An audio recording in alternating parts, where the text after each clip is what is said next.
What?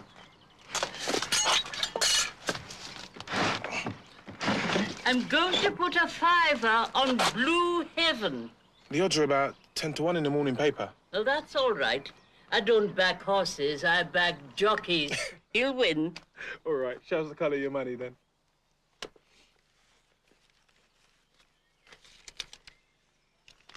I'll put it on at lunchtime.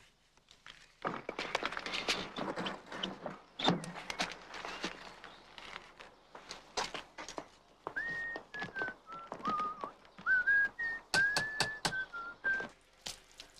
can't believe the way it grows, you know, Ivy.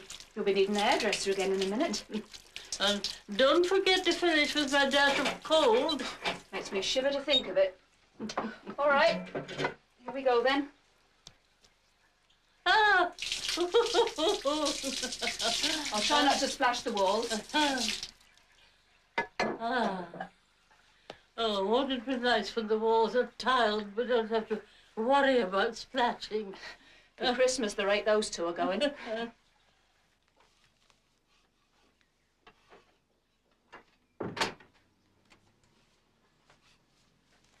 You're early with that. No, Mother. It's Wednesday.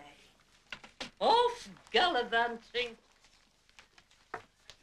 Fancy marrying at your age. I expect you found out you weren't missing much. Now, don't start on about that again. This house must be worth a tidy penny now the street's gone up market. If I sold up, I could get myself properly looked after in a home, not left here while you go off with him. Elsie always comes and sits with you. Besides, they wouldn't put up with you in a home. Not the way I do.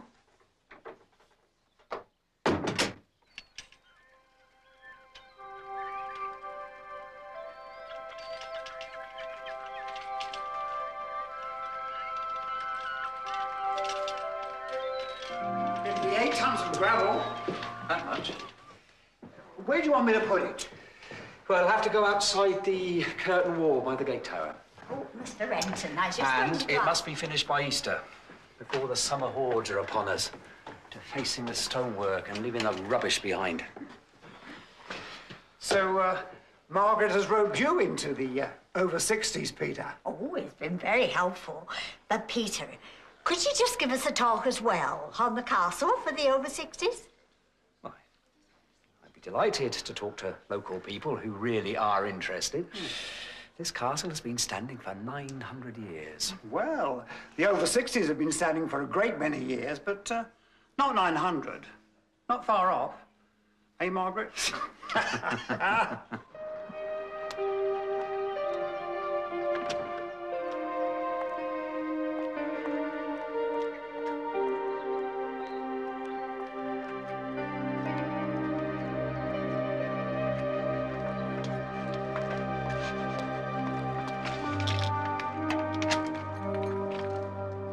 Nearly had you over. Don't worry, love.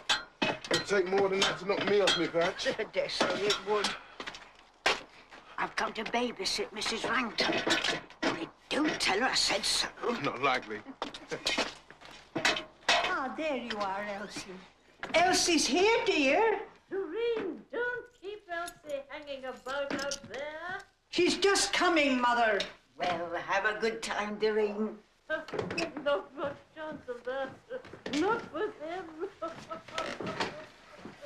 She's a devil. I know, dear. I don't know how I'm going to put up with her. Oh, no, Ivy. Mustn't be naughty. Why not? Why not, indeed? Look at the way this place has changed, Doreen. These houses must be worth a lot of money by now. Oh, Mother wouldn't sell the house, Harry. She always said it was going to be mine. I'm sure she wouldn't.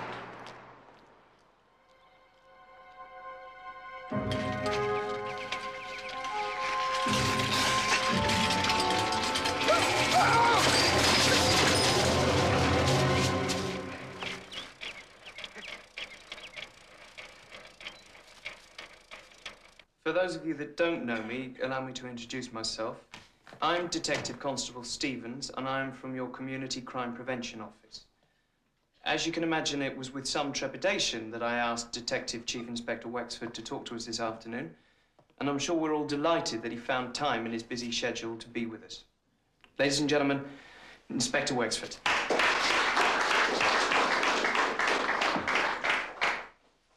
Ladies and gentlemen, Madam Chairman, I'm delighted to be with you this afternoon.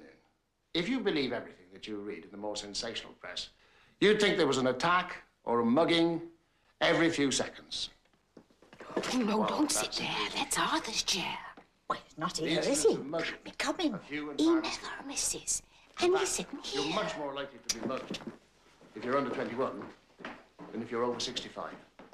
And that's in the street and not in your own home. But there are some simple rules that make life safe and peaceful for you.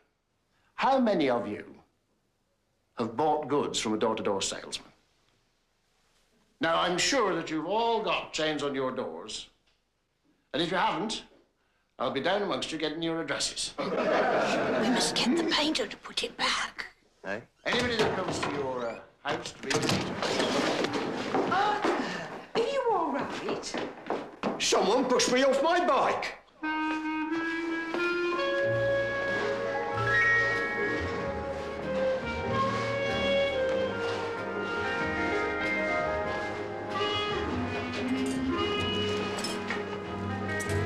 Would you like a cup, Chief Inspector? Oh, thank you. Yes, I would. How kind.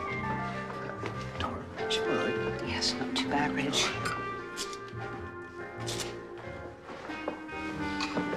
Mr. Darnley, can you remember what happened just before you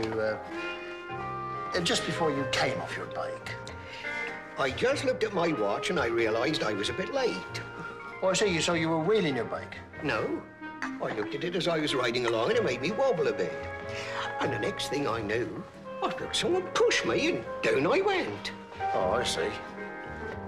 Oh, Peter, have you noticed anything suspicious down by the castle? Can't say I have, Reg. Well, keep an eye out for me, will you? Oh, that is kind of you. Thank you.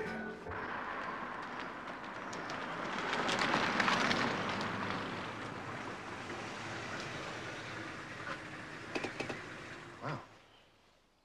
Well, you know the best thing about this afternoon? It was a good film? Was a good film. Very funny.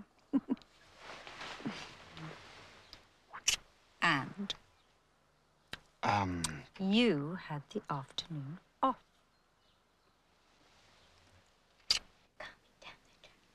Goes in the tunnel and it can't turn. Sophie! We're in here! It's your mummy. Hi. Hi. Well, hello, my big boy. Did you have a lovely afternoon with Sophie? Did you? He had an egg sandwich and some crisps tea, so. Oh, great, thanks. Mike? Yes, of course. There we are. I think that's right. Yes, thanks. You better be off before it gets dark. Oh, yeah. Your bike's got lights, hasn't it? Yes. I want to go and see Mrs. Waterton. Oh, that's very nice of you, Sophie. How is she? Well, I'm afraid she still misses her very much. Well, I'm sure she does. I mean, it's not surprising. He only died a few weeks ago. I wonder if you go on missing people forever. Well, I think the memory of them's always with you, but you don't go on missing them in quite the same way, I don't think, no. Oh, by the way, you promised to bring me the wedding photographs. Oh, yes. Oh, we want to see you in your bridesmaid's dress. Yes. Well, good night, then.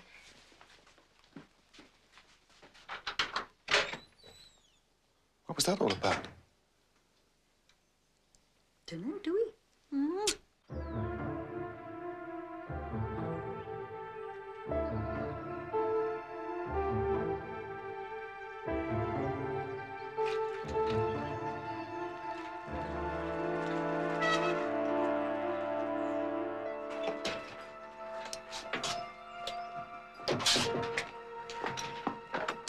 Mrs. Waterton? Mrs. Waterton? Are you in? It's me, Sophie.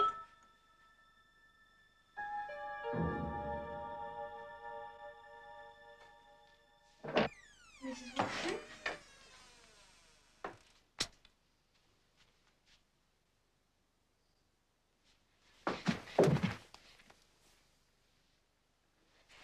Mrs. Waterton? Can you hear me?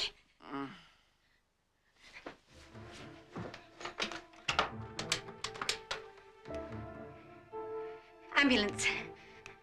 Sophie Stacey, I'm at 12 Colson Gardens.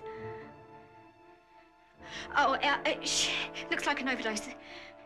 Yes, she's still conscious, but the pulse is very weak. Right, just get her to her feet.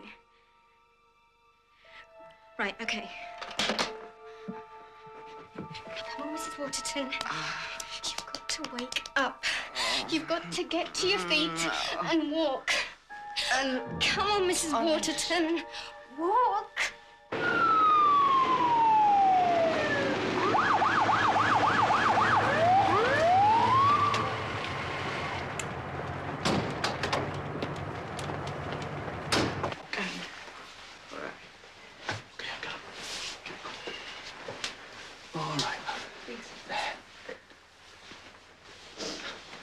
You all right, love?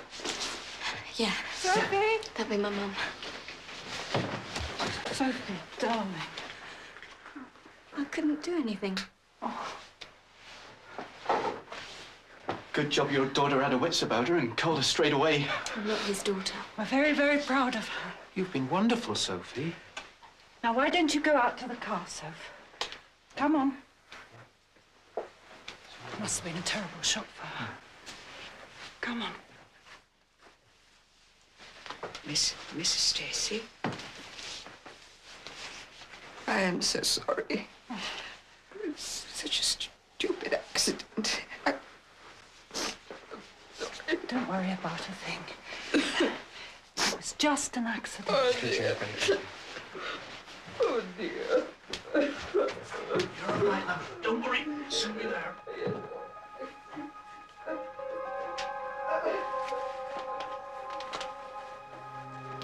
You've been wonderful, Sophie.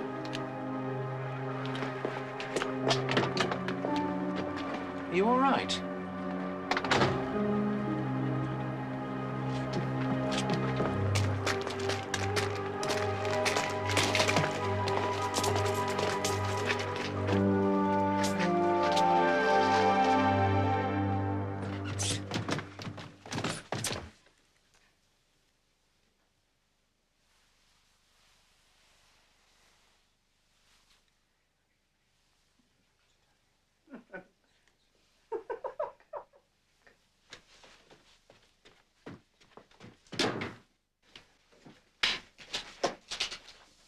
Sophie, aren't you having your breakfast again?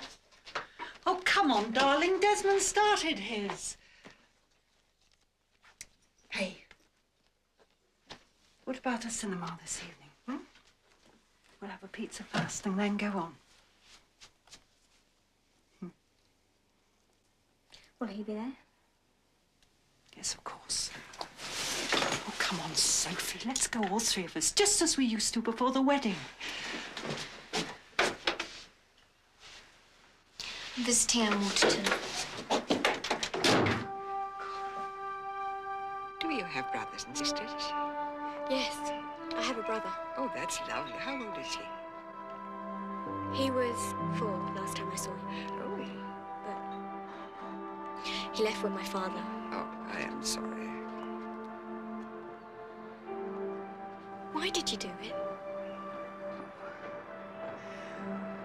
Well, it just seems that when someone you've been very close to for so many years dies, it just seems as though everything else dies with him.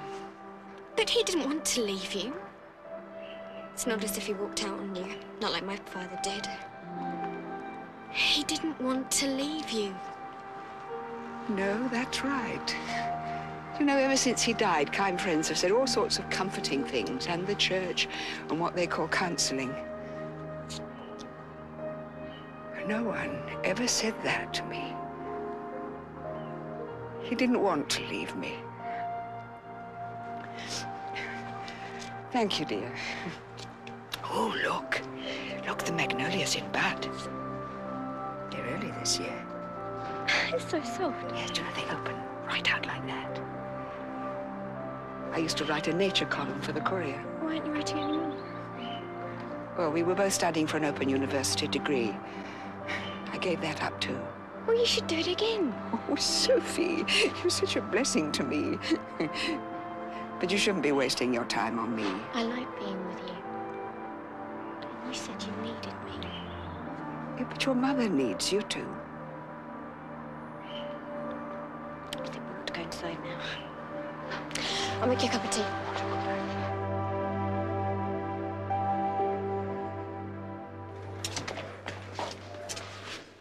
Hear your talk at the Over 60s Club is interrupted. That's right. An old chap fallen off his bicycle. He's got company. What? Woman tumbled off her bicycle. He says someone pushed her off. She said that. When did it happen? Outside Myland Castle. Jenny's got a concert there in a few days. Myland Castle? I thought that was a ruin. Only part ruin. Perhaps it's also got a ghost who likes pushing people off bicycles. Yeah, well, I don't believe in those sort of ghosts. Now, this old woman... She isn't old. 42. Mrs. Francis. Was she badly hurt? Broken arm, badly bruised ribs. She also hit her head, so they're keeping her in hospital overnight for observation. Yes, I think I'll go and see her. I was going to send Stevens. You know, Mike, I didn't take it seriously because it was old Arthur who'd been pushed off his bicycle. Now, if a young chap like you had told me that he'd been pushed off his bicycle, I would have believed him. But because it was old Arthur, I didn't. And I should have.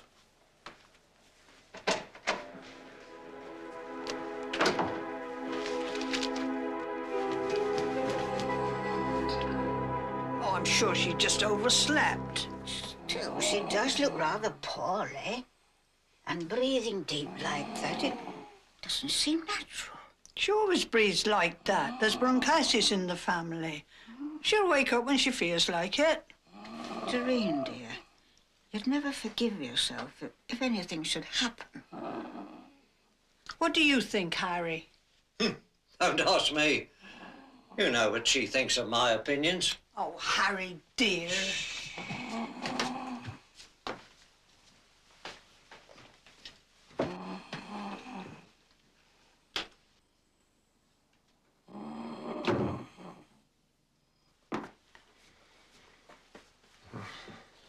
If you're really worried, I should call the doctor. What do you think, dear? I thought Dr. Crocker was away. Oh, yes. But he must have someone standing in. Yes, well, I suppose we could call. I was a bit later than I meant to be. I heard a rustle in the bushes, so I turned round. And I felt someone behind me and a hand in my back pushing me, and down I went. Did you see whoever it was? No, it happened in a moment. But you're sure they pushed you? Yes, I couldn't mistake that. Could you tell whether it was a man or a woman? No. It was a very strong push, almost like... I was going to say something daft. Well, go on, try it anyway. I was going to say almost like a child in a temper. But a very strong child. Yes.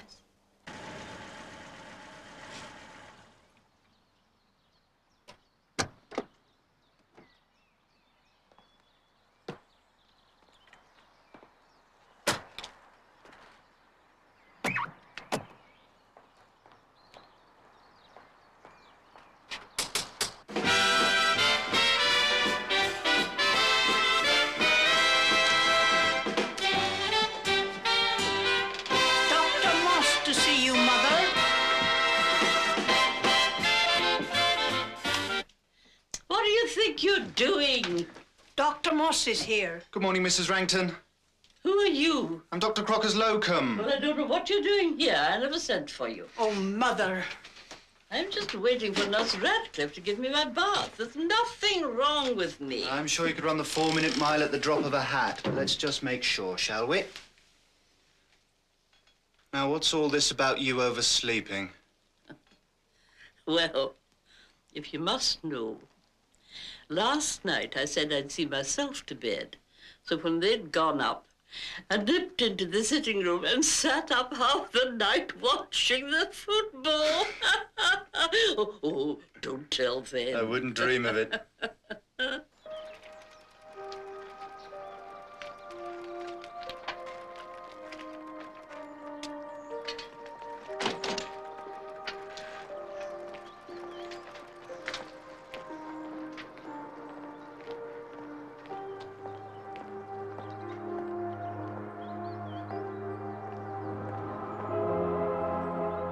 Soldiers, red-eyed from lack of sleep, their wives and babies screaming with terror. If you just shut your eyes, you can almost see them, defending the castle to the death. Here, the besieging army is gathered. The invaders, relentless, discharging their wild fire into the glassless windows, into the garrison beyond. Wave upon wave of them scaling the walls, spurred on by the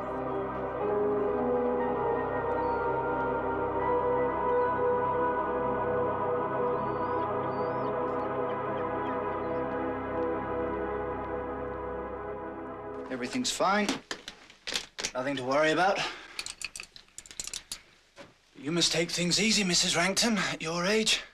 What do you mean, at my age? That's right. You're as young as you feel. Well, I hope I feel as good as you do at 92. You want to know the secret? Why not? Always keep your independence. Don't always let them know what you're up to. I'll remember that. I'm so sorry you've been troubled, Doctor. Oh, no trouble, Nurse Radcliffe. It's always a pleasure visiting a sprightly young lady of 92. How is she, Doctor? Her blood pressure's a little high. Nothing to worry about. Oh, I am glad. Didn't know what to do for the best. Did we, dear? Well, you did quite the right thing in calling me. Well, I'll see myself out. Goodbye. Goodbye, Doctor. Just get my bag from the hall, Doctor.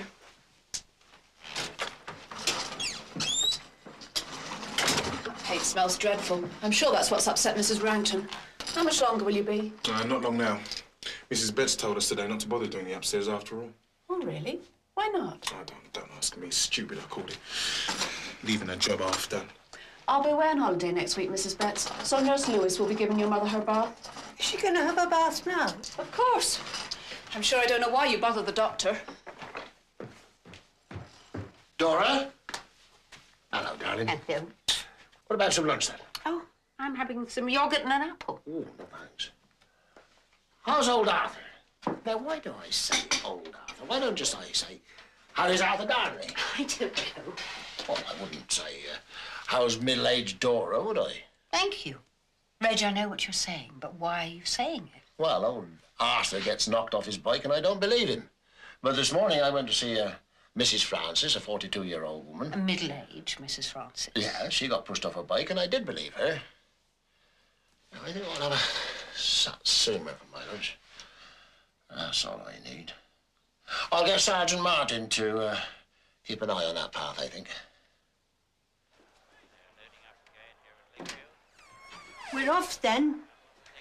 I thought Elsie was coming in. Well, I knocked on her door. There was no reply. I expect she's forgotten. Oh, so you were just going anyway. Suppose that was his idea. Well, you won't be alone in the house. The painter's here. It's the whist drive today. Oh, mustn't miss the whist drive. Well, you should be lucky at cards, Doreen, for you haven't been very lucky in love.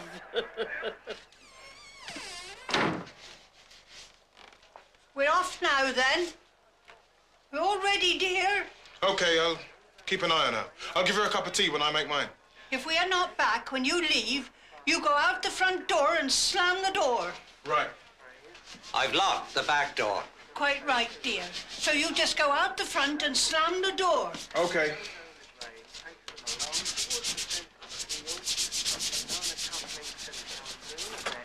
We shan't be light back. Okay. Come on! Come on! You okay? Have they gone? Yeah, just gone. Well, thank heaven for that. Come on, come on! Willie, come on! Do you fancy a cup of tea? Yes, yes, and you have one with me. The 2:45 at Lingfield will be on in a minute. Oh.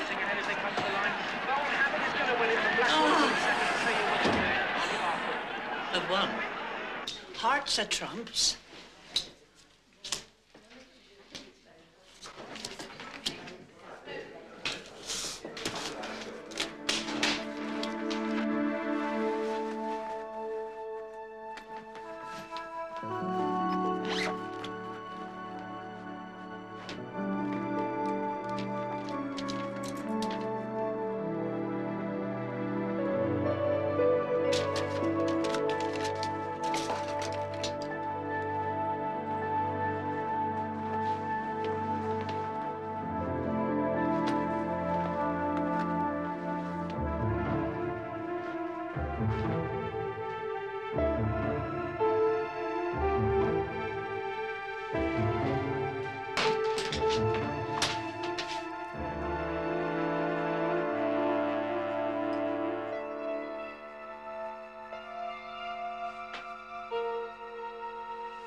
And here's your tablets. David and Peggy Milnes met for the first time on the dance floor and then promptly tied the knot. Oh, you are a good boy. Well, everyone's so friendly. It's a good social occasion. Yeah. There have been several wedding get-togethers from this hall, actually.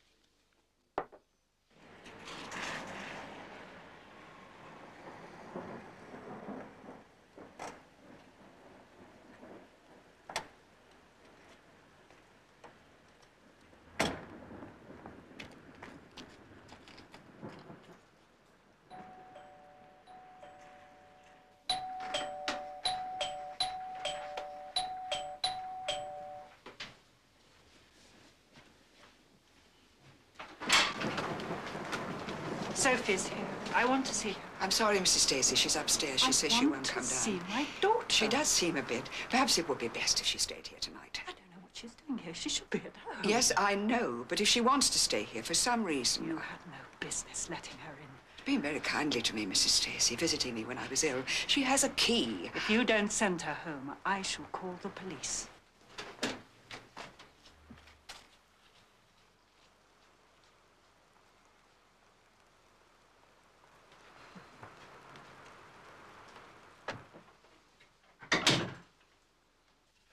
Oh, Croy, my head's worse.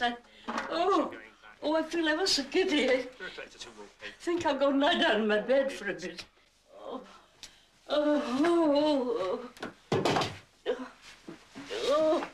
Shall I close the curtains? Oh, yes, if you would, dear. Oh, dear. Oh, I'm still quite giddy. Oh, I've got such a ringing in my ears.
better call the doctor. Yes. Shall I? Yes. We don't want him to see that.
Excuse me, sir. There's a Nurse Radcliffe. Who? She's a district nurse, sir. Oh, what does she want? Can't you deal with her? I've had a word with her, sir, but I think you might want to talk to her yourself.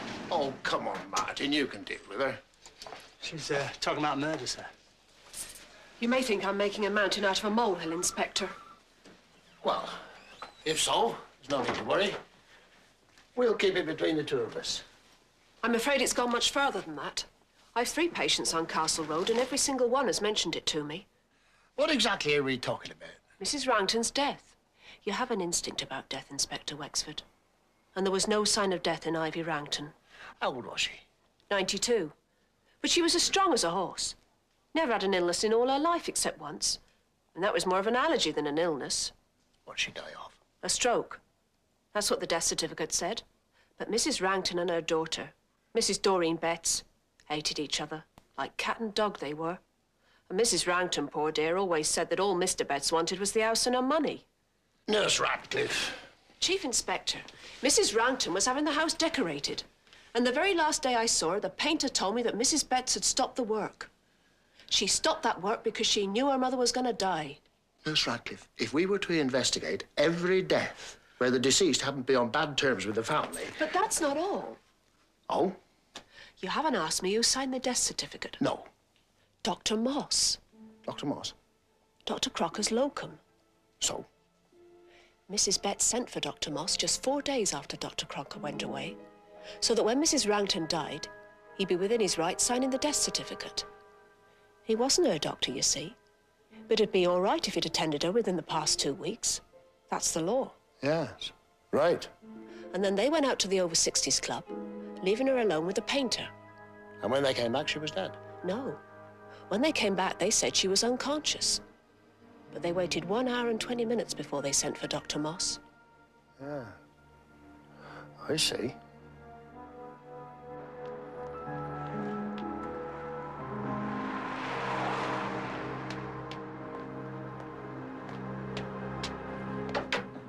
Len, would you have signed that death certificate for Ivy Ranton? Of course I would. Why not? How did Dr. Moss know that it was a stroke without a post-mortem? Because he saw her, didn't he? In the morning. And that evening. He got there about 30 minutes before she breathed her last. Oh. Did he? Yes, he did. Oh, come on, Reg. There are unmistakable signs of stroke. An experienced medical man couldn't fail to recognize them. The patient is unconscious. The face is flushed, the pulse is slow, the breathing stertorous, with a puffing of the cheeks during expiration. The only possible confusion is with alcohol poisoning. And in that case, the pupils of the eyes are widely dilated, Whereas in apoplexy or stroke, they are contracted. Does that satisfy you? Oh, all right, then. It was a stroke. But could it have been caused? Nurse Radcliffe said something about an illness. The so-called illness, which incidentally happened when Mrs. Wrangton was in her 40s, was an asthmatic attack with some gastric complications. Ah, Jim. Jim, come in. This is Chief Inspector Wexford. Enter the villainous medico. Good evening, Chief Inspector. What can I show you? The deed to Mrs. Wrangton's house? Or the hammer? A crafty tap from which ensured an immediate subarachnoid hemorrhage strongly resembling a stroke. I don't think I'll trouble you with either of those two things, sir. Then, I understand that you were a witness to Mrs. Wrangton's will. Yes, that's right, with Nurse Radcliffe.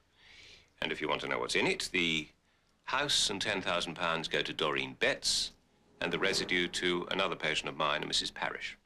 How much was the residue? Oh, hard to say. Not much, about £5,000. I can assure you, Chief Inspector, she left nothing to me. I had no ulterior motive in signing a death certificate which declared that a 92-year-old patient died of a stroke. And the Bettses had neither the opportunity nor the motive to do away with the old lady. Well, perhaps she was an encumbrance to them and they wanted to get rid of her. Sorry to disappoint you, but they were going to get rid of her anyway. And get the house. Mrs. Wrangton was planning to go into a private nursing home. Oh, really? I didn't know that. It's the new one. Shawlands. You told her about it weeks ago, how wonderful it was. Oh, yes. I told her it would cost a packet, but she said she had a good bit coming in which would only die with her anyway. I asked her what her daughter thought. Yes? Oh, my God. People like you see sinister nuances in the most innocent remarks. And she said, you'd think Doreen would be only too pleased to see the back of me, wouldn't you? So, Chief Inspector, there goes your motive.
Done.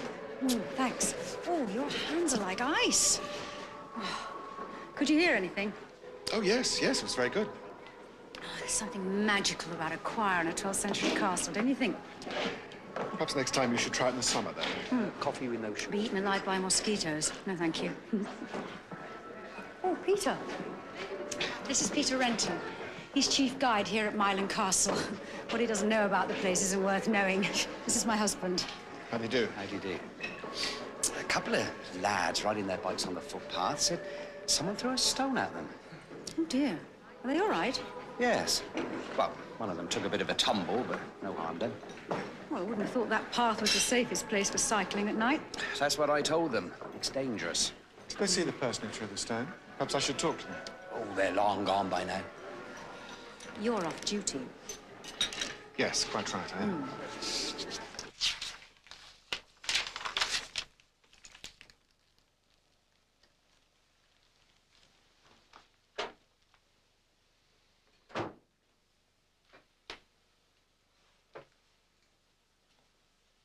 Hello.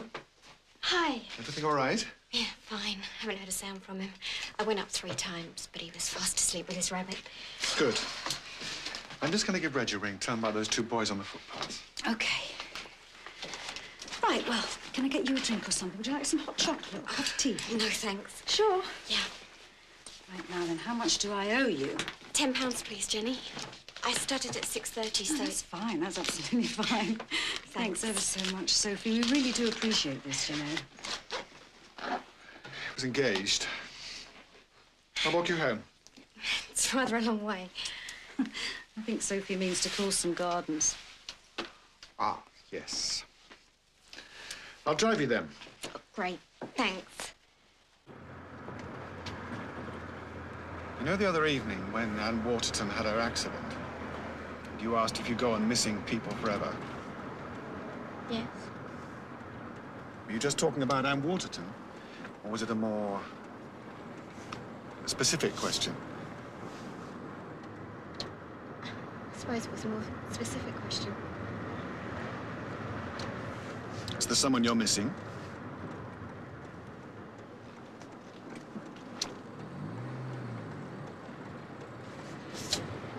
Oh, stop here.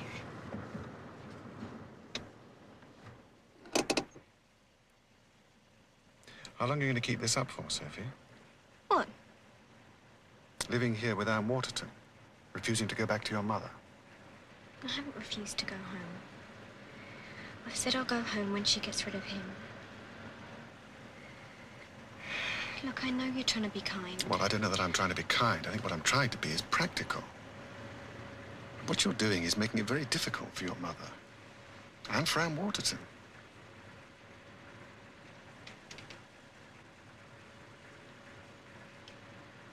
My mother's making it difficult for herself. Thanks for the lift.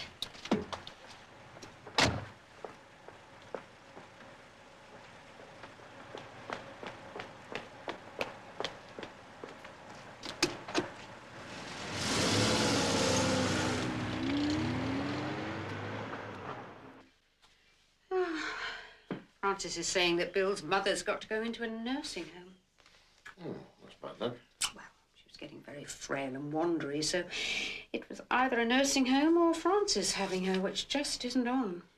Still, £400 a week. £400 a week? For the nursing home, yes. Doubt if Bill and Fran can manage that for long. And I'm sure the old lady hasn't got it. Well, I'm sure that you said £150 a week when your friend's aunt, Rosemary's aunt, went into her nursing home a couple of years ago. Tiny, it wasn't a couple of years ago. It was at least 7 years. Was it? Well, Rosemary's aunt died 3 years ago. Why are you so concerned? Both my parents are dead, and so are yours. It's just not our problem. At least till our turn comes. Oh, don't say that. Still, £400 is a lot of money. Probably gone up by now.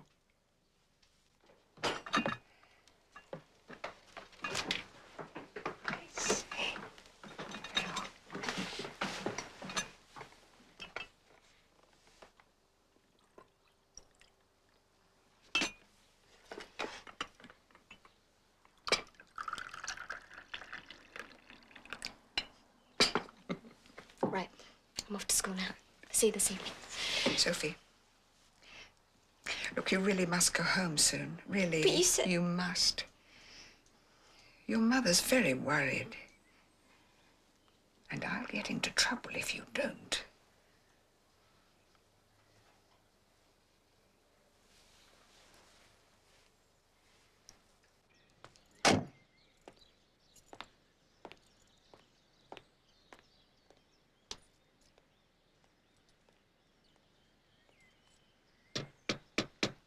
She was 92 years old. I reckon you lot must have bats in the belfry. Are you saying me or the wife gave Mother a stroke? I'm certainly saying no such thing, Mr. Betts. But the sort of information I've received has to be followed up. Information? Gossip. All snobs.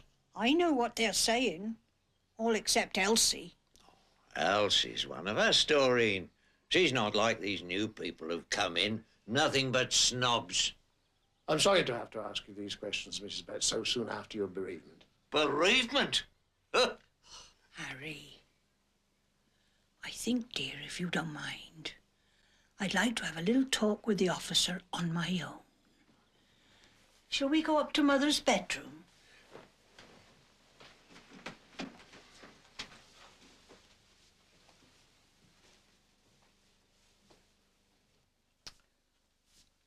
Mother came to sleep down here a few years ago. There's a toilet along the passage. She couldn't manage the stairs, except when Nurse helped her.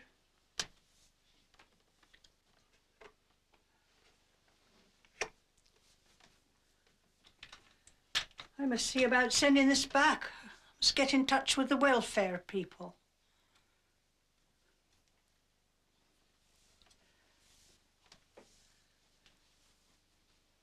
Mother hated Harry. She always said he wasn't good enough for me. She did everything she could to stop me marrying him. How long ago was that? Only 5 years. I think it's awful to have to get your mother's consent to get married when you're 65. Don't you think so? I do, yes. But she came round. No. No, she never did. She told him to his face that he was only marrying me for my money. Elsie Parish was here when she said it. She'll tell you. Money? Well, not much money. But this house. She always said I was to have this house. And after I married Harry, she threatened to leave it to my brother. You don't think that Harry... He never would do anything to hurt Mother. I swear he wouldn't, in spite of the way she carried on. You're a wicked woman, I said. Years ago you promised me this house, and now you're going back on your word. Cheats never prosper, I said. Cheats never prosper.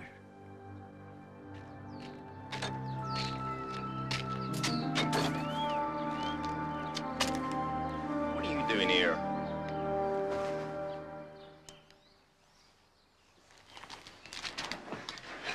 I live here. Oh, Miss Sophie, what? You took my key away from me. Yes, dear, but only because I wanted you to go home. I'll never go home while that man's there. Look, you better come in. Come along, darling.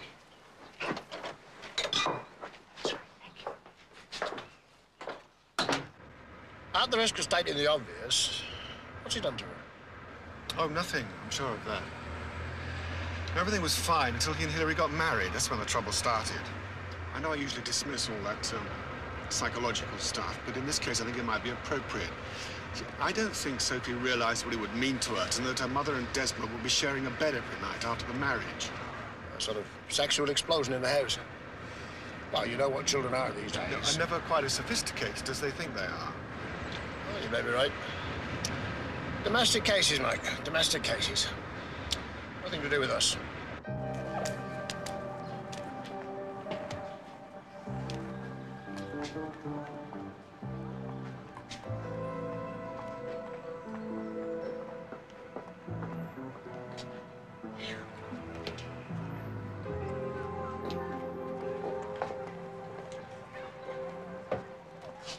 I think I'll try this one. Let me just back it out for you, madam. Oh, thank you, of course. And then perhaps a test drive?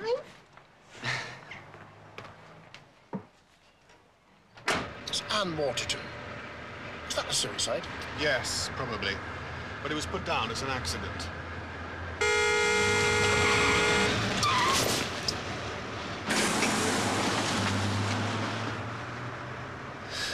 Bloody woman.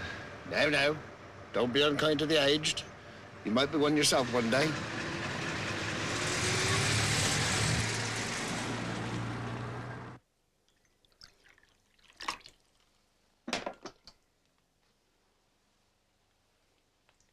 Why don't you tell the truth? You like having Sophie here. Yes, I do. She's considerate and caring. I like watching her grow in kindness. She loves doing things for other people. I'm only too happy to let her do them for you. Oh, please, Mrs. Stacy. I've done everything you've asked me, but I cannot let her sleep on the streets. If she doesn't want to go home... How dare you suggest such a thing? Sophie and I are everything to each other. At least we were until you came along. Are you sure it's I who am the problem? You shan't get away with this. I won't let you take Sophie away from me.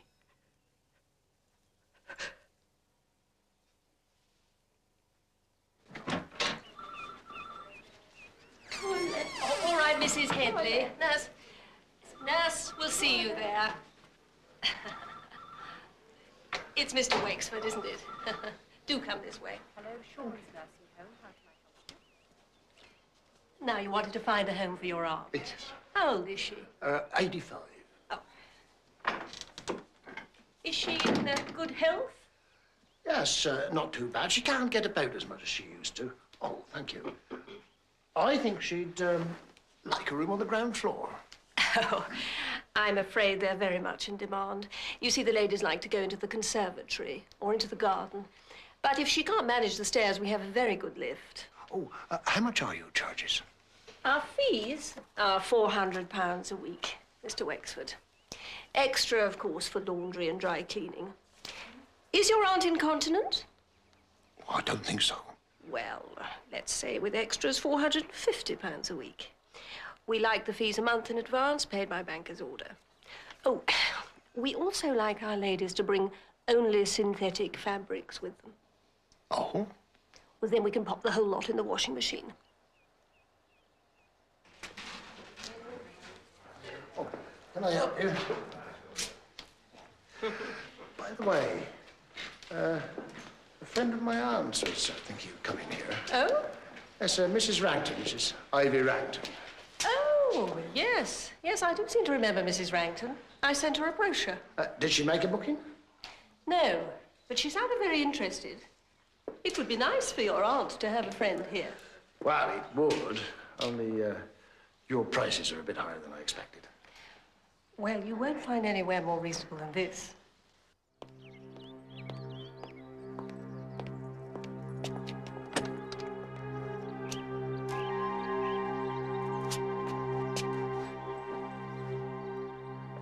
Mother would never have done it. I know she wouldn't. Even Mother wouldn't have been that cruel. So you didn't know that she intended to sell this house and moved into Shorelands? I know she didn't. It was just one of her ways of... But I knew she didn't mean it.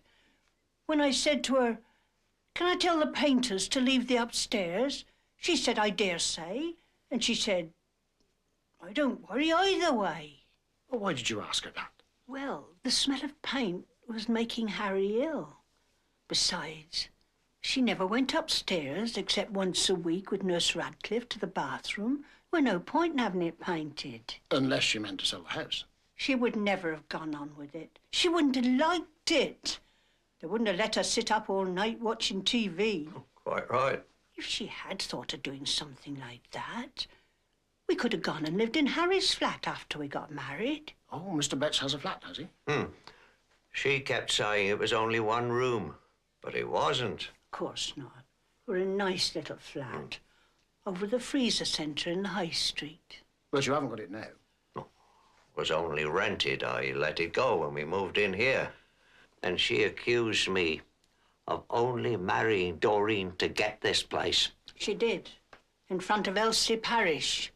Harry never spoke a word to her again, and quite right, too. What right had she to say that to me? I could have killed her when she said that.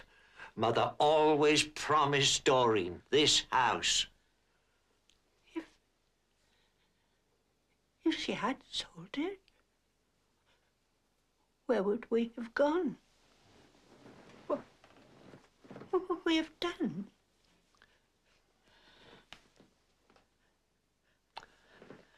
I'll make a cup of tea.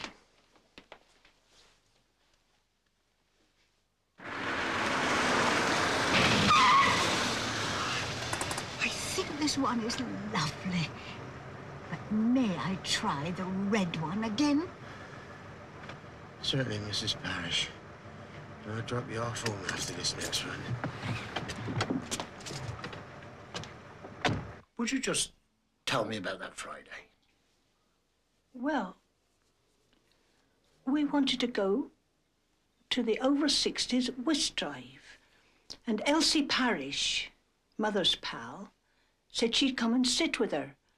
And I was to go and knock on the door just before we left. So I popped down to Elsie's and I knocked on the door and I rang the bell. She were out. So I just thought she'd forgotten, and that was that. But Harry said, why not just go, just the same? So you did? Well, the painter was here. What was his name? Ray? Roy. Oh, yes, that was it. Roy. He and Mother got on a treat. A sight better than her and I ever did, I can tell you. So you went to the whist drive and you left Mrs. Rankton with the painter? He said he popped in several times to see if she was all right. Then about 3:30, she said she had a headache. And would he fetch her a couple of her paracetamols from the bathroom upstairs? What time did you get back from the whist drive? About 5:30. You want me to pour? No, dear, I'll pour. Roy was just packing up, and he said Mother was asleep on the bed. Milk and sugar? No sugar. I put my head round the door. She'd drawn the curtains. Thank you. If you want the truth, I didn't look too closely. I just thought, thank God for an hour's peace before she starts picking on Harry. There you are, Doreen.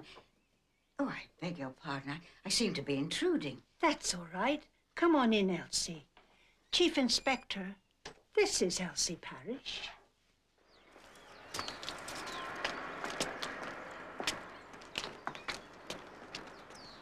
You'll notice that nobody can explain how poor Doreen could give Ivy a stroke when she wasn't even there.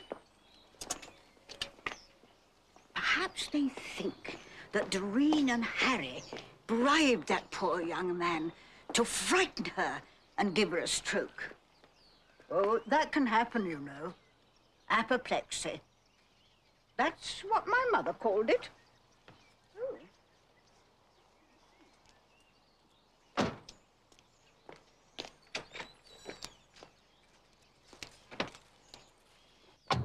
I don't often get invited out by gentlemen.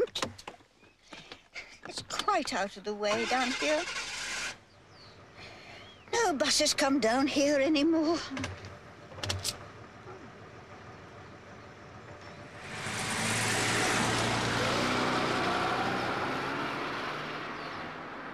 I believe Mrs. Rankton didn't get on very well with her daughter.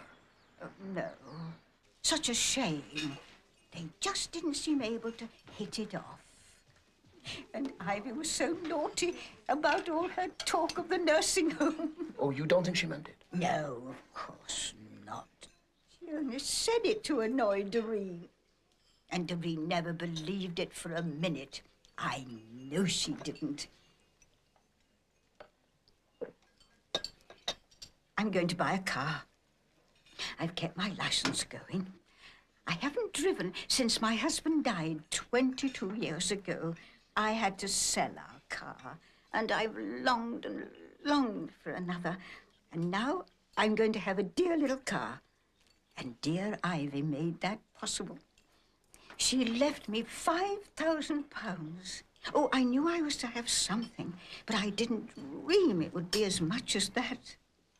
You don't think I'm too old to drive? Well, that kind of judgment isn't in my province, Mrs. Parrish. Oh. Truth to tell, I've had a little test drive. No, really? Silly of me, I know, because these things take time, probate and all that. But I thought, why not have a little fun? That's what Ivy would have wanted, bless her. I really must be going, Chief Inspector. Oh, just a couple of things. On the day that Mrs. Rankton died, I believe you were going to go round and sit with her. Yes. Doreen must have rung the bell, and I didn't hear. I'm getting rather deaf these days. I give a lot to be able to go back in time. I wouldn't hesitate. I'd go round and check on Ivy whether Doreen asked me to or not. Well, unfortunately, we can't turn time back. And the painting? Painting? I believe Mrs. Betts asked the painters not to do any work upstairs. Oh, well, I'm sure it didn't need it. I've never been upstairs in Ivy's house, so I couldn't say. I must go and do my little bit of shopping. I have a neighbour coming to tea. Thank you for the coffee. Bye.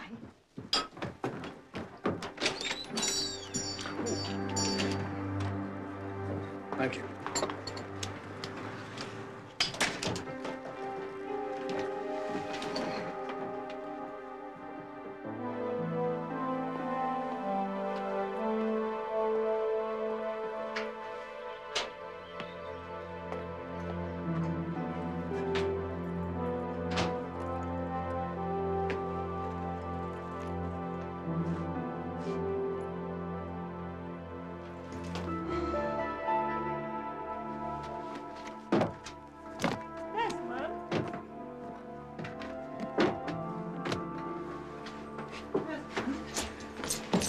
What are you doing?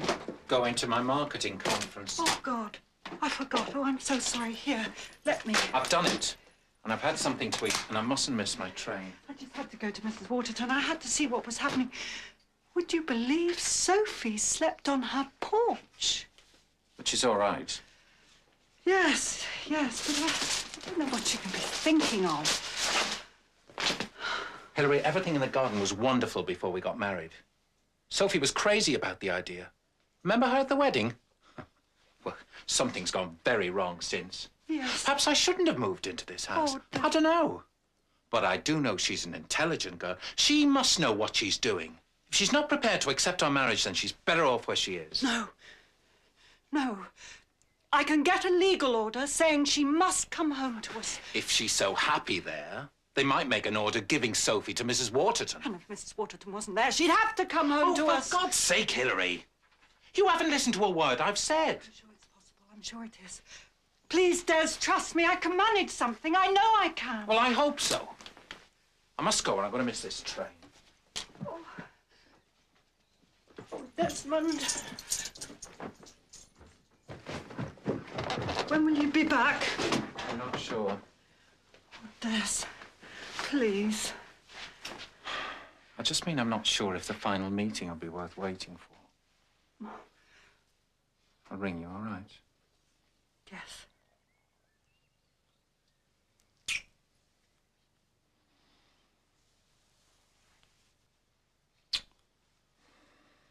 I'll sort something out. I promise you.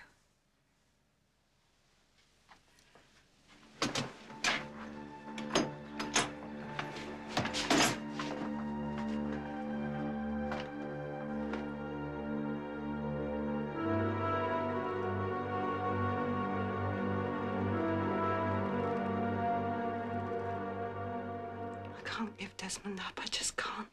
Well, after 2 months of marriage, why should you even be thinking about it?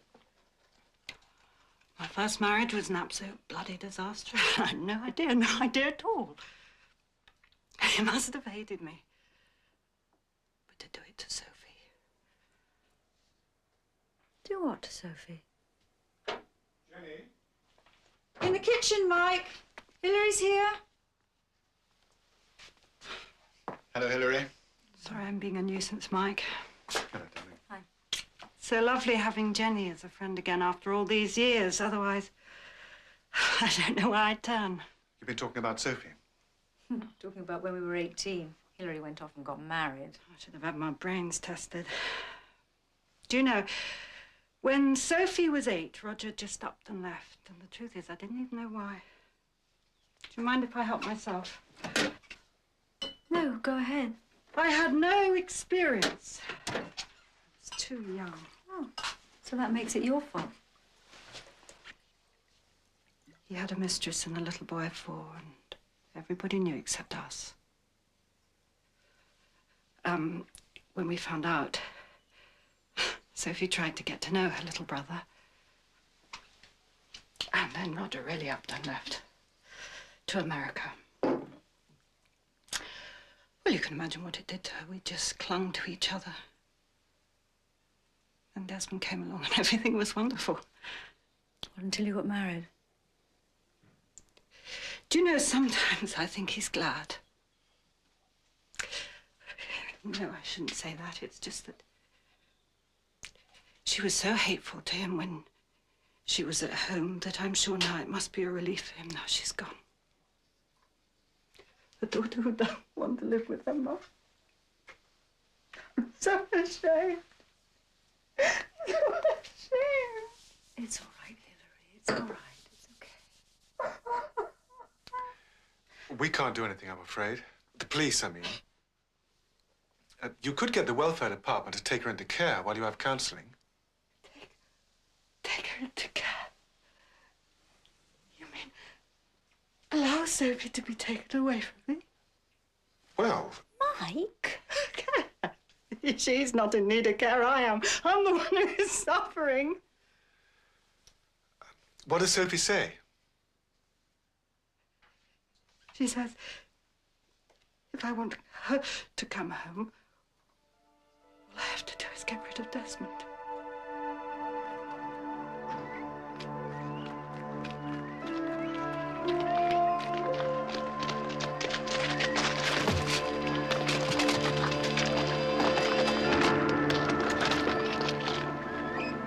Hello, can you hear me? You have a collar, Mark?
I'm afraid there's your answer, Chief Inspector. Those are the parents. It's no real consolation to know that she can't have known what was happening. Who would push a child off its bicycle? Well, there's no consolation from the fact that whoever did it didn't mean to kill her. Well, what did he mean to do? I wish I knew. It's not age or sex. It's just somebody pushing people off bicycles. Well, thank you, sister. Funny world. My job's just over. Yours has just started. Goodbye, Inspector. Dr. Newton, to Ward 6, please.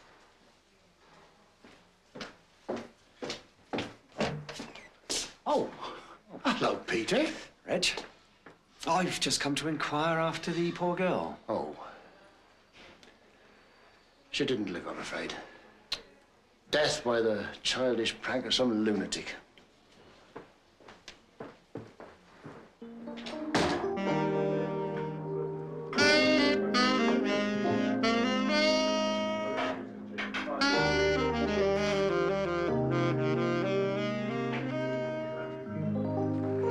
Mr. Smith? Mr. Roy Smith? Who wants to know? Detective Chief Inspector Wexford. Your boss told me I could find you here. Do you mind if we have a chat? Sure. You guys carry on until the end, yeah? We're back in a second. Oh, would you like to drink? Whiskey, please. Scotch, please. So, what do you want to talk to me about? The death of Mrs. Rankin. Yeah, well, I'll still be working in Castle Road if it weren't for that old cow. Oh, Mrs. Rankin? No. Her daughter, Mrs. Betts, or whatever her name was. Real pain in the ass she was. Don't bother with the upstairs, she says. Mother wouldn't want it. If you ask me, she didn't give a damn what Mother wanted. See you later, man. She just wanted to get rid of it, all right? All right. But you got on all right with Mrs. Rankin? Oh, yeah. We got on okay. She reminded me of my nan. I couldn't believe it when I heard she'd gone. I was quite upset, you know. Really. Would you mind if we talk somewhere more privately? Could anybody have got into the house while you were working when Mr. and Mrs. Betts were out? No way. See, the back door was locked. Well, at least the old fella said he'd locked it. He was a funny old git, wasn't he? He gave me the creeps. I don't know why she married him. Desperation, old Mrs. Rankton used to say. You couldn't help laughing. So, Mr. Betts said he'd locked the back door and you were working in the hall? That's right. And Mrs. Rankton was perfectly all right? Yeah. Well, she had a headache, but she was always getting it. Oh? Yeah. She took aspirin all the time. She shoveled them down 4 at a go. I suppose that's why her daughter kept them upstairs. Well, afraid of her taking too many. Anyway, I said I thought it was the paint that was giving her a headache. It gets to me sometimes. And she said what a good job I was making of the house and what a pity it was that she wouldn't be there to enjoy it. Really? Yeah, I thought that too.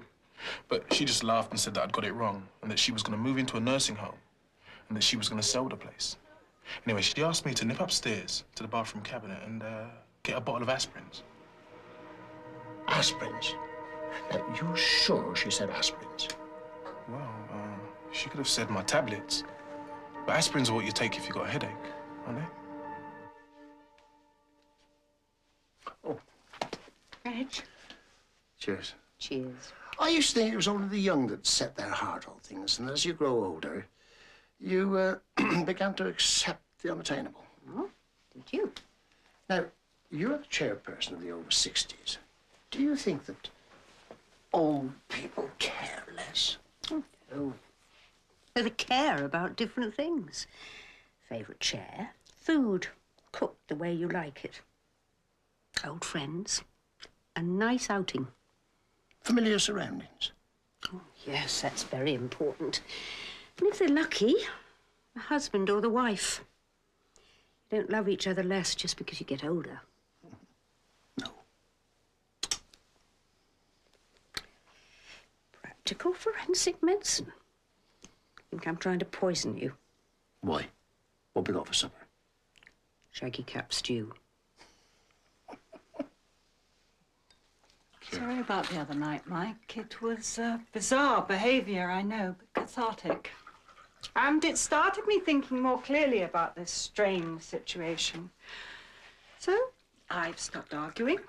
I've stopped telling her to send Sophie home, and I've stopped threatening her. Threatening her? I was stupid enough to tell her I'd get an injunction to stop her seeing Sophie. No. It was something Desmond said that made me change my attitude. I said, if you don't sort it out, then I'm off. Here's to us all. Cheers. What was it Desmond said that changed your attitude? That perhaps he shouldn't have come to live here after we were married. That would have been novel. No, we should have sold both our houses and started afresh. Never mind uprooting Sophie again. Mind you, none of this would have happened if Roger hadn't gone to live in America. Yes, taking Sophie's new little brother with him. Hilary's been talking to Mrs. Waterton. If Sophie's so crazy about old Anne, I don't want to be an instrument for another parting from someone she loves. Hilary's idea for coping with this crazy situation is for Mrs. Waterton and us to buy a big house together which we can convert. Is Mrs. Waterton agreeable? I thought to myself, if my daughter likes her so much, then there must be something for me to like too. So, I've buried the hatchet.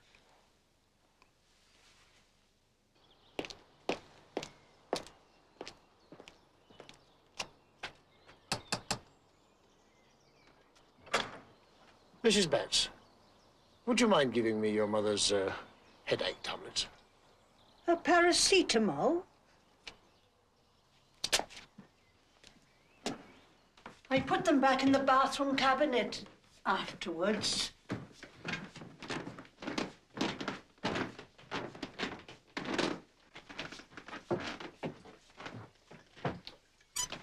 Oh, just a minute.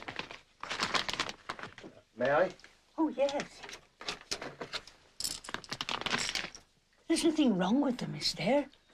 They were prescribed by Dr. Crockett, same as usual. I picked them up myself from the chemist, didn't I, dear? Hmm.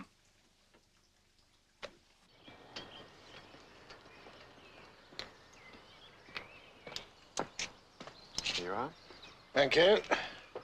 Now, you're sure we've got complete secrecy? I only dropped it on Martin 15 minutes ago, so he hasn't had time to tell anyone. Patrol car standing by. Now, you're on 2.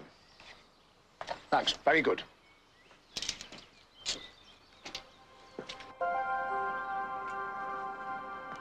Bravo 1. Are you in position? Bravo 1, affirmative. Right.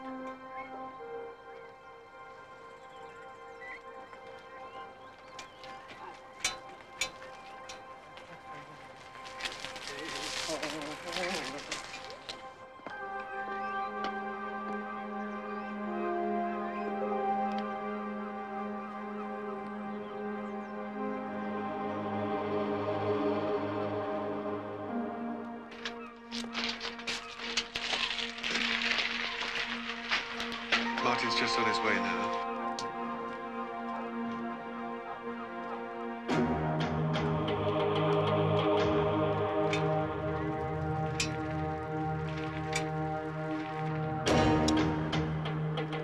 Mike, Rent, at the main gate. Bravo 1, Bravo 1. Come in.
Try it.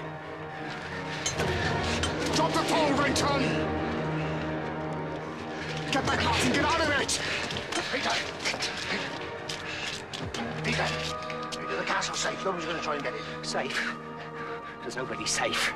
They're everywhere, the invaders. Can you see them? The castle's crumbling beneath them. They're going to be destroyed.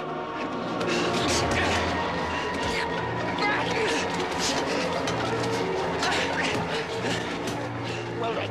Take him away.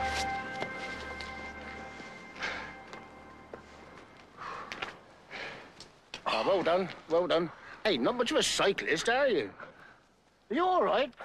Just a broken arm, sir, but don't worry, I'll set it myself. Thanks a lot, sir. Give me a dry white wine. On your bike, and take this to forensic on your way. Right, yeah, sir.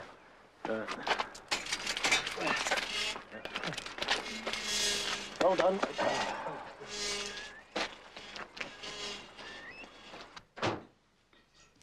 Ah, Len. Surgery over? Oh, Lord, Reg, not you again. What is it now? Why did you prescribe paracetamol to Mrs. Ragden? Obviously because I thought it was the best thing for her. She was allergic to aspirin. Well, now he tells me. Oh, for God's sake, Reg, you knew. You told me Nurse Ratcliffe had mentioned an allergy. I thought it was asthma. Well, it was asthma. It runs in the family. Mrs. Ranton had it, so did Mrs. Betts and her brother. She was allergic to acetyl salicylic acid, or aspirin. About 10% of asthmatics are. If they take aspirin when they're having an asthma attack, it can lead to severe gastric irritation and even hematemesis, which means bringing up blood. I know what it means. I've been reading up on hypersensitivity to acetyl salicylic acid. Ah, but Mrs. Rankton couldn't have had aspirin poisoning. There was never any aspirin in the house. Mrs. Betts was very strict about that. I know because Mr. Betts complained that he could never find any aspirin. Ah, that sounds like young Morse. I've invited him for lunch. Would you, care to stay? No, thank you. Well, well, don't tell me the determined sleuth is still pursuing the evil doctor. What would you expect the result of 1.2 grams of acetyl salicylic acid to be on an old lady of 92 who is hypersensitive to the drug? If I get it right, do I get a free trip to Benidorm? Dizziness, nausea, tinnitus, that's ringing in the ears, breathing difficulties, gastric hemorrhages. In a person of that age, I suppose, possibly a brain hemorrhage. Now, you taste this, Len. Tell me what you think it is.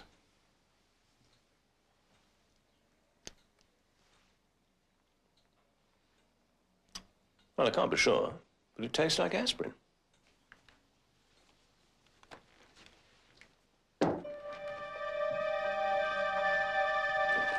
Dr. Crocker prescribed 100 paracetamol. When she died, there were 60 left. Only they weren't paracetamol. They were aspirins. You mean the pharmacist made a mistake? Oh, hardly. Anyway, at the rate the old girl took them, she would have been dead long before that. No, I'd say that someone, just before she died, changed the 64 paracetamol for 64 aspirins. So it was murder? With 4 aspirin? The daughter? No. For 2 reasons. One, she didn't need to change the tablets. She could have given her mother aspirin any time she liked. And the other? If she had changed all the tablets in the bottles, after her mother's death, she had ample opportunity of changing all the tablets back again.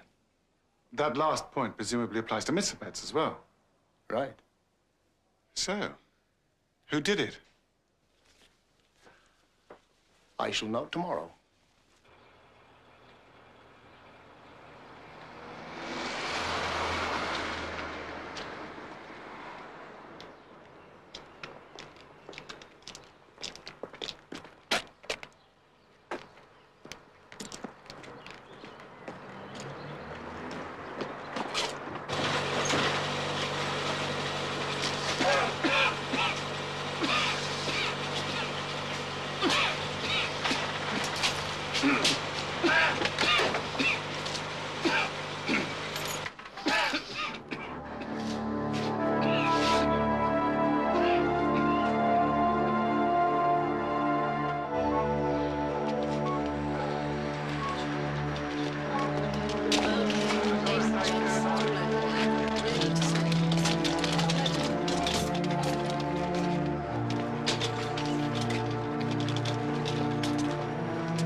Is she alive?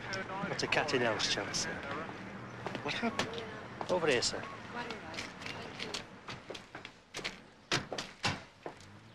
That was inside the car. It's there, sir.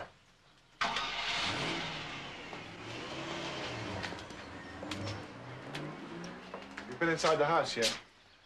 No, sir.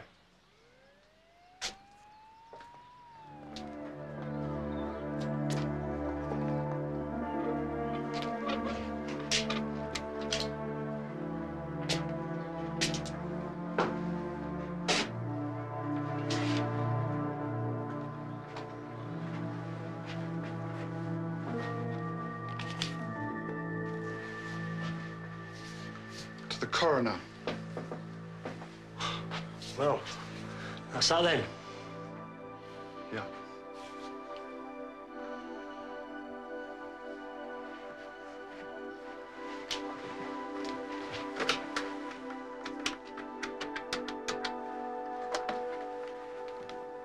Jenny? Oh, no.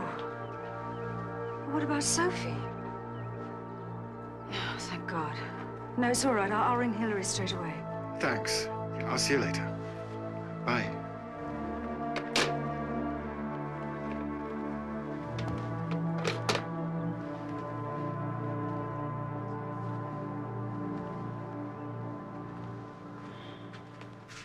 Anne Waterston left a note this time.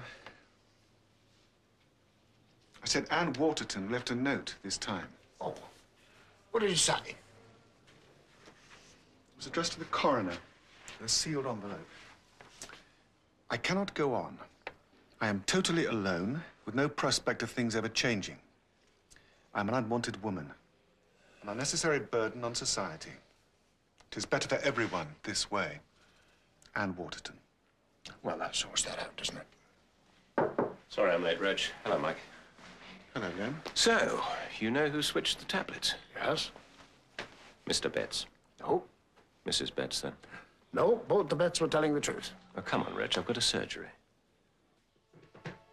Their dear old friend, Elsie Parrish. Well, I'll be damned.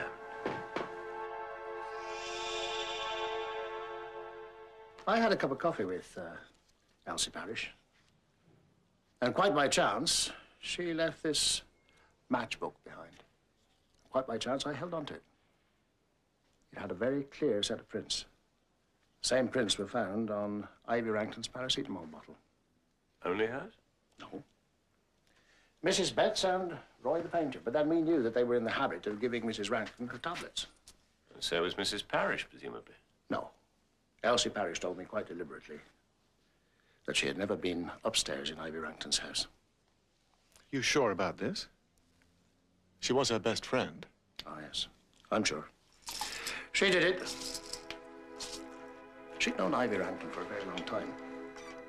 She knew that she was allergic to aspirin. She didn't think of it as murder or manslaughter. Just swapping the tablets in a bottle. Why did she do it?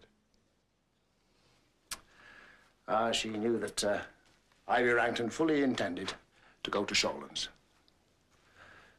And she knew that the first money that would be spent before the house was sold was the capital. Her legacy. No inheritance, no car. She did it for a car.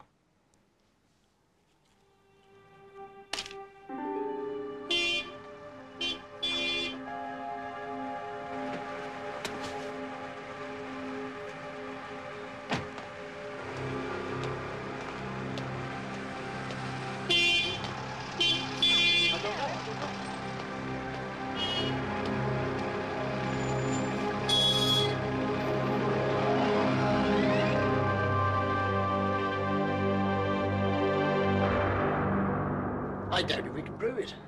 And even if we could. Could we bring an old lady of 75 up in court on a murder charge? On the other hand, should she be allowed to benefit from her crime? And terrorize pedestrians and other innocent motorists in a smart little second-hand Ford Fiesta? Sorry, sir. Dr. Crocker's needed. Well, what is it? Mrs. Parrish died of the will of a car, sir. A suspected stroke. Take the Bible in your right hand and read the words on the card, please. I swear by Almighty God that the evidence I shall give shall be the truth, the whole truth, and nothing but the truth.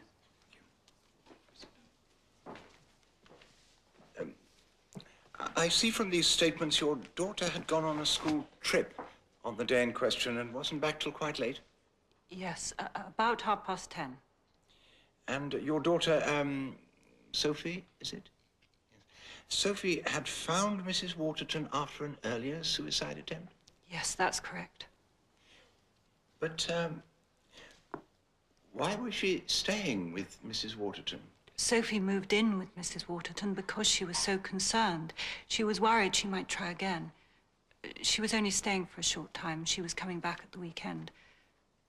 I see. Constable, we have ascertained that this writing is the handwriting of the deceased. Yes, sir. It's been verified by her last employer. Thank you. Well, it's fortunate the child didn't find her a second time. Thank you, Mrs. Stacey. Well, gentlemen, I think that one's done. Thank you very much for your time. James, you've got all the statements there now, haven't you? Thank you.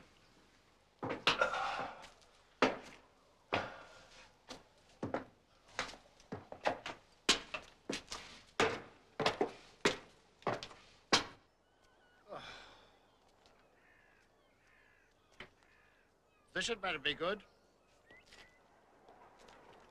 165 steps worth of good. Thought I'd finish with this place. What you doing up here, anyway? Getting some fresh air. I went to the coroner's court this morning. What's she doing here? I asked her to meet me here.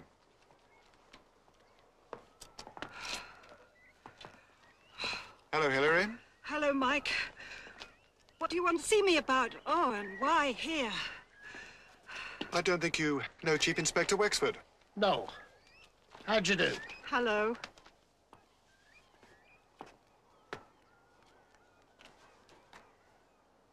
You were here the other day with Anne Waterton. Do you remember?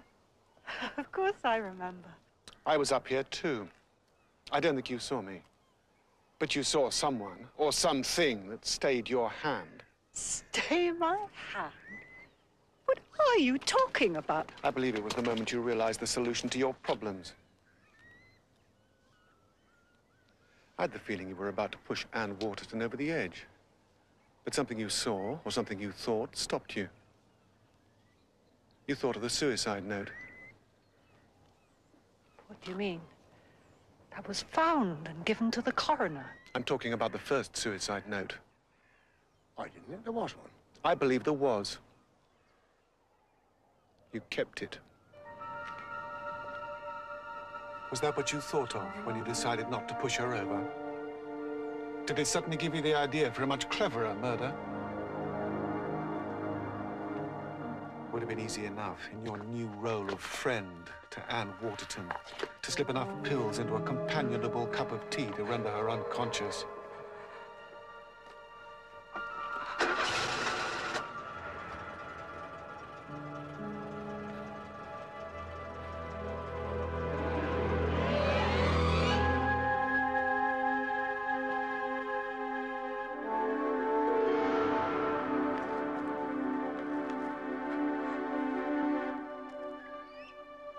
Hilary Stacey, I arrest you for the murder of Anne Waterton.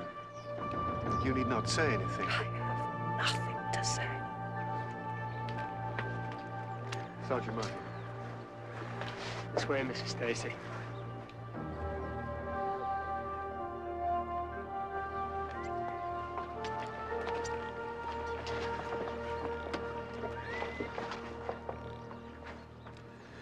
You think she hid the suicide note, meaning to use it later?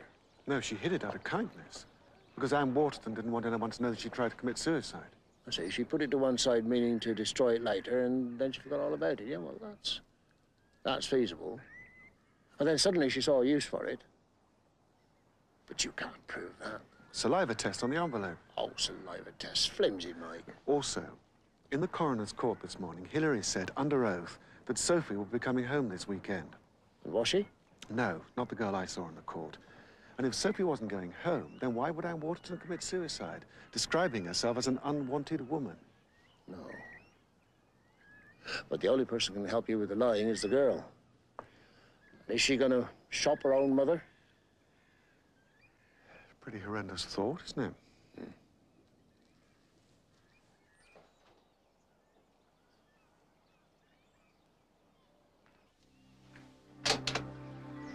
Hello, Mike. Sophie. I've come to stay. I can cook for you and Jenny, look after Mark. I won't be any trouble. You don't need to come up with Mike. I'll just take you straight